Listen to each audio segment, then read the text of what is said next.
Hukum karma telah kita pelajari. Hukum paticca samuppada ngelotok, hukum tilakana juga begitu. 4 kesunyatan mulia habis dibaca pelajaran itu. Tetapi Bapak Ibu Sobat Muda, ilmu itu bukan teori, kita praktekkan. Loh, bagaimana? Kan hukum karma kita hafal, lihat. Lalu kita lihat bagiannya. Bukan. Justru dengan mengenal hukum karma kita bisa melihat bagaimana kondisi kita hari ini. Kita bahagia. Karena apa? Karena buah karma baik yang lampau. Kita menderita karena buah karma buruk yang lampau. Tiap orang pasti ingin yang bahagia, ingin yang baik. Buahnya, misalnya terlahir kaya raya, pandai, sehat, memiliki pengaruh, banyak pengikut. Itu yang baik-baik yang kita harapkan. Apalagi umurnya panjang. Namun demikian, terkadang kita lupa pada saat memiliki kekayaan, pada saat memiliki pengaruh, pada saat memiliki kepandaian, pada saat memiliki kesehatan, kita bertindak, kita berbuat. Terkadang kita malah mengkondisikan karma-karma buruk di kehidupan yang akan datang. Bukan kehidupan yang akan datang, tetapi saat ini. Loh, kenapa? Misalnya, kepandaian yang kita gunakan untuk hal-hal buruk kepada orang lain. Kekayaan kita miliki bukan untuk kebaikan, bukan untuk mendukung karma baik lagi. Bapak Ibu Sobat Muda, siapa yang salah? Apakah Sang Buddha yang salah? Sang Buddha sudah mengajarkan hukum-hukum ini untuk manusia, untuk membukakan mata batin manusia yang masih tertutup oleh noda-noda batin. Buddha mengajarkan kita untuk terbebas dari keterikatan, membebaskan rantai kelahiran yang berulang-ulang. Tetapi kita kerap menambah kelahiran berulang-ulang. Bagus kalau kelahiran berulang itu kembali lahir di alam baik, mengenal dharma, mau menolong orang lain, juga mampu memberikan kebahagiaan orang lain, mampu menerapkan sifat-sifat metta, karuna, mudita, dan UPK. Memang kalau kita belajar secara teori, ajaran agama Buddha harus bisa melepaskan semuanya. Macam-macam noda batin. Betul.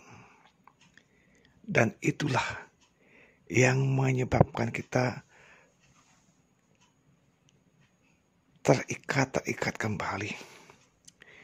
Coba tanya dengan jujur. Siapa umat Buddha yang mau mencapai nibbana hari ini, saat ini? Silakan. Anda, kalian, mereka, saya, pasti jawabnya belum mau mencapai nibbana. Tapi ada juga yang mau dengan spontan merealisasikan nibbana. Ya, kita belajar agama Buddha.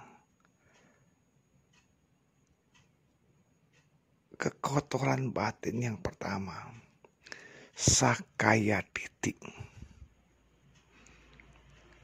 melepaskan pandangan salah tentang aku, melepaskan keegoan. Ayo, kita mulai sekarang.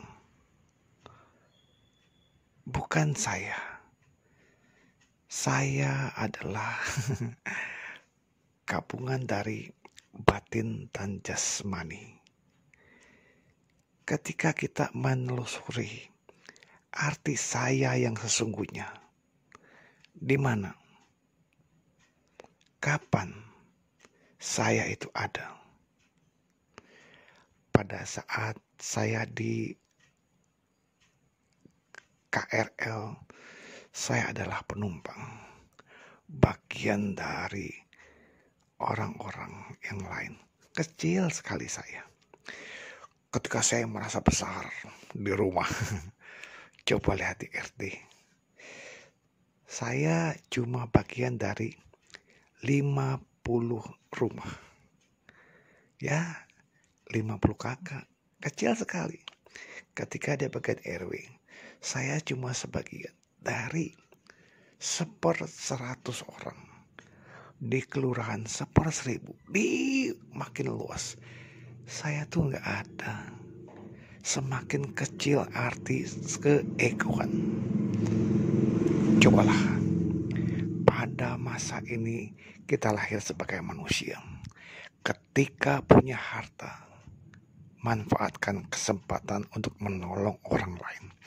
Ketika melihat harta ini bukan milik saya, jangan pernah menguasai sebagai milik saya. Inilah buah-buah yang kita harapkan, kebahagiaan. Pada saat kita kaya, pada saat kita rupawan, pada saat sehat, pada saat pandai, kita kondisikan berbuat baik kembali untuk menghasilkan buah yang manis-manis. Ya, minimal ketika kita memiliki kekayaan, kita bisa banyak membantu orang lain. Kita bisa banyak mengerjakan hal-hal yang positif. Ketika punya pengaruh, kita bisa membantu umat Buddha membangun wihara. Karena apa? Karena pengaruh kita. Ketika kita punya kepandaian, kita bisa mengajarkan dharma untuk kebahagiaan orang lain. Ketika kita punya wajah yang rupawan, kita bisa menjadi daya tarik umat untuk datang ke wihara. Kepandaian, kecantikan, kecerdasan, atau apapun yang baik-baik, kita dukung untuk berbuat baik, dan berbuat baik. Apa salahnya? Ketika ada kegiatan Waisak, kita dukung dengan kepandaian kita dukung dengan kerupawanan kita dukung dengan harta kita dukung dengan kecerdasan kita. Banyak cara berbuat baik. Semoga ilmu-ilmu yang kita dapati, kita kenal dari agama Buddha, kita ajarkan untuk kebaikan. Mari kita ingat kembali, apa tujuan Bodhisattva menjadi Buddha? Tidak lain adalah menolong makhluk terbebas dari samsara. Sekarang kita sudah mengenal ajaran Buddha. Praktekkan untuk mencapai pembebasan. Semoga dalam kehidupan ini kita bisa menapak satu langkah lebih maju daripada kelahiran yang lalu. Semoga kita segera merealisasikan tujuan akhir kita. Semoga bincang Dharma ini bermanfaat buat kita semua. Salam sehat selalu. Namo Buddhaya.